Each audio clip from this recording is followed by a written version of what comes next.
লক্ষ্মীপুর শহর জামায়াতের আমির আবুল ফারান নিশান বলেছেন, আমরা জীবন দিয়ে হলো আমাদের সনাতন ধর্মাবলম্বী ভাইদের জানমাল রক্ষা করব।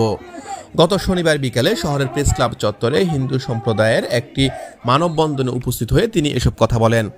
তিনি আরও জানান, আমরা সবাই বাংলাদেশের নাগরিক। একদল সুযোগ সন্ধানী হিন্দু সম্প্রদায়ের যে বাড়িঘরে হামলা করছে আমরা তা রুখে দেব। আমরা সবসময় হিন্দু সম্প্রদায়ের পাশে আছি।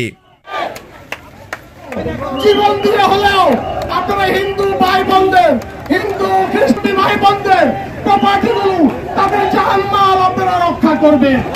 আমরা আজকে আপনাদেরকে আশ্বস্ত করতে চাই, আপনাদেরকে জানাতে চাই, লক্ষ্মীপুরবাসীকে জানাতে চাই, আমরা জামাত শিবির, বিএনপি আরো অন্যান্য সংগঠন, ছাত্ররা তারা জেগে আছে, তারা ঘুমিয়ে পড়েনি, কোন কুচক্রি মাল অশান্ত করতে দেব না, এজন্য বিনষ্ট করতে চাই, ঠিক কিনা? এজন্য আমরা আহ্বান করছি, আমরা হিন্দু বৌদ্ধ খ্রিস্টান সম্প্রদায়ের ভাইদেরকে বলবো এবং আমাদের লক্ষ্মীপুরবাসীকে বলবো, আমাদের জামাত বিএনপিকে বলবো, আমরা সজাগ সতর্ক থাকতে হবে।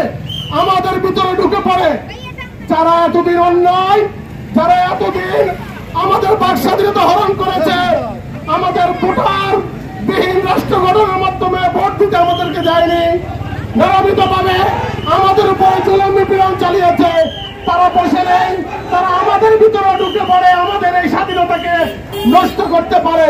এজন্য আমি আহ্বান জানাবো, আপনারা সতর্ক থাকবেন। 4 দফা দাবির এই বিক্ষোভ মিছিলে আরও উপস্থিত ছিলেন হিন্দু বৌদ্ধ খ্রিস্টান ঐক্য পরিষদের সভাপতি শঙ্কর মজুমদার, সাধারণ সম্পাদক অ্যাডভোকেট মিলন মণ্ডল, জেলা পুজো উদযাপন পরিষদের সভাপতি স্বপন দেবনাথ, বাংলাদেশ যুব ঐক্য পরিষদের কেন্দ্রীয় সভাপতি শিমুল সাহা, জেলা যুব ঐক্য পরিষদের সভাপতি রাজবিজয় চক্রবর্তী, সাধারণ সম্পাদক জুটন কুরি সহ অন্যান্যরা।